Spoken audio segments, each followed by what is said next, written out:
योद्धा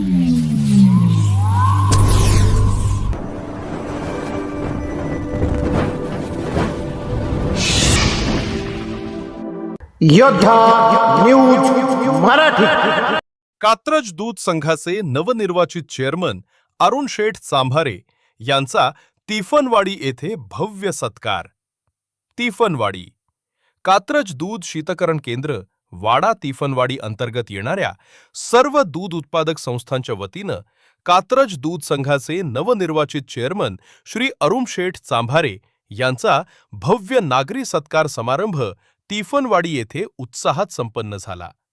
चेअरमनपदी निवड झाल्याबद्दल दूध उत्पादकांनी त्यांचे जल्लोषात स्वागत केले। या प्रसंगी बोलताना अरुण शेठ चांभारे यांनी दूध उत्पादक शेतकऱ्यांचे हित जोपासण्यासाठी आणि संस्थेच्या प्रगतीसाठी कटिबद्ध असल्याचं सांगितले। या कार्यक्रमाला परिसरातील सर्व दूध उत्पादक संस्थांचे पदाधिकारी, शेतकरी आणि ग्रामस्थ मोठ्या संख्येनं उपस्थित होते। प्रतिनिधी डॉक्टर देवेंद्र ओव्हाळ, वाडा सरकुंडी। पण अजून यापुढे अधिक लक्ष घाला, कारण की मुंडे साहेब आपल्या स्थानिक दूध संस्थांवर देखील लक्ष ठेवून आहेत। केवळ ते टँकला देखील किंवा मोठ्या गॅन जातील असं नाही, तर तिथं 100 लिटर दूध संकलित होते किंवा 50 लिटर दूध संकलित होते। उद्या ते कोणत्याही क्षणी त्या ठिकाणी देखील जाऊ शकतात।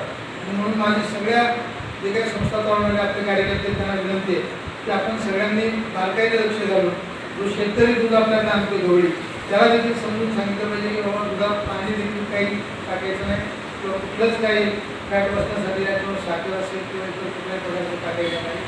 अतिशय स्वच्छ तसं गाईच्या म्हशीच्या सडातून निघाले ते दूध आपल्याला इथं आणून घालावं लागेल आणि अशा पद्धतीचं काम केलं तर आपलं कोणी वाटलं करू शकणार नाही। म्हणून स्वच्छ दूध निर्मितीसाठी मी सगळ्यांना नम्र आवाहन करतो की चांगल्या पद्धतीचं दूध आपण या ठिकाणी संकलित करा। माझ्या आमच्या कर्मचारी अधिकाऱ्यांना देखील विनंती आहे की चांगल्या पद्धतीचं काम आपल्याला या प्लॅनच्या माध्यमातून झालं पाहिजे। सगळ्यांनी गणवेश रोज घातला पाहिजे। डोक्यामध्ये कॅप तुम्हाला त्या ठिकाणी देतात, त्या कॅप देखील घातला पाहिजे, कारण दुधामध्ये स्वच्छता ही देखील पाहिली जाते, प्लॅनची देखील स्वच्छता असली पाहिजे। मी योद्धा न्यूज मराठीचा संपादक नारायण मनोहर सूर्यवंशी। रोजच्या खात्रीशीर बातम्यांसाठी पाहत रहा आमचे न्यूज चॅनल। आजच सबस्क्राईब करा, व्हिडिओला लाईक करा आणि शेअर करा। धन्यवाद।